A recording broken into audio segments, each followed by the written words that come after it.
সাদিয়া, আপনি একটা কথা বলুন। আপনি আপনার জীবনের পুরনো স্মৃতিগুলো ভুলে গিয়ে জীবনটাকে একটু নতুন করে সাজান।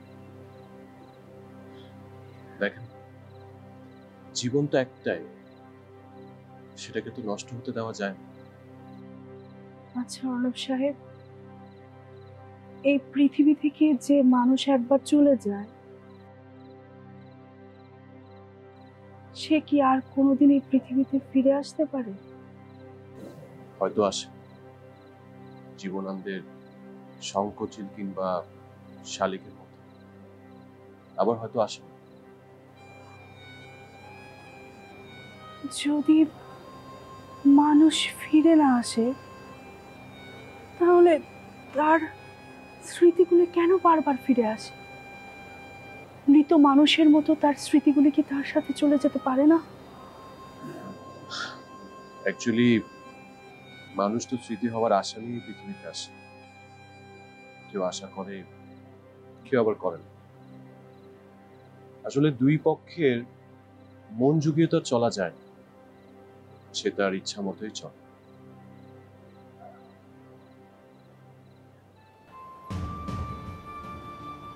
অর্ণব সাহেব, আপনি কি পারবেন না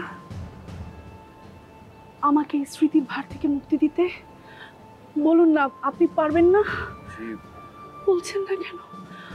আপনি পারবেন না? কিভাবে?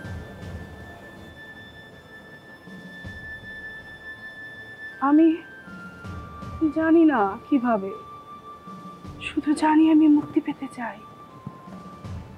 আমি নতুন করে এই পৃথিবীতে বাঁচতে চাই। আমি এই পৃথিবীতে বুক ভরে নিঃশ্বাস নিতে চাই। আমি গাইতে চাই, আমি হাসতে চাই, আমি আমি আকাশে জানা মেলে উঠতে চাই। আমি আপনি ঠিক আছেন?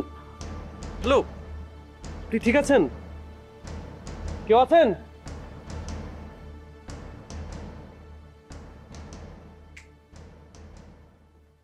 কি হয়েছে? আমার সাদিয়ার কি হয়েছে? আর বলো না, কথা বলতে বলতে নাকি মাথা ঘুরে পড়ে গিয়েছিল। পরে অর্ণব সাহেব এসে দিয়ে গেলেন রুমে। অর্ণব? অর্ণবটা কে? ও, অর্ণব সাহেব হচ্ছেন একজন গেস্ট, এই রিসোর্টেই উঠেছেন। ভাইয়া জানো, উনি না খুব ভালো মাউথ অর্গান বাজান। আচ্ছা ঠিক আছে, তুই এখন আছোস কেমন? এখন ভালো আছে ভাইয়া। আর মাথা ঘোরাচ্ছে না তো? কিছু খাবে? কিছু দিব তোমাকে? এখন না, পরে বেশ। আচ্ছা, তুমি সকালে ওষুধ ঠিক মতো খেয়েছিলে? দেখেছো, এই জন্যই তো ওর এই অবস্থা।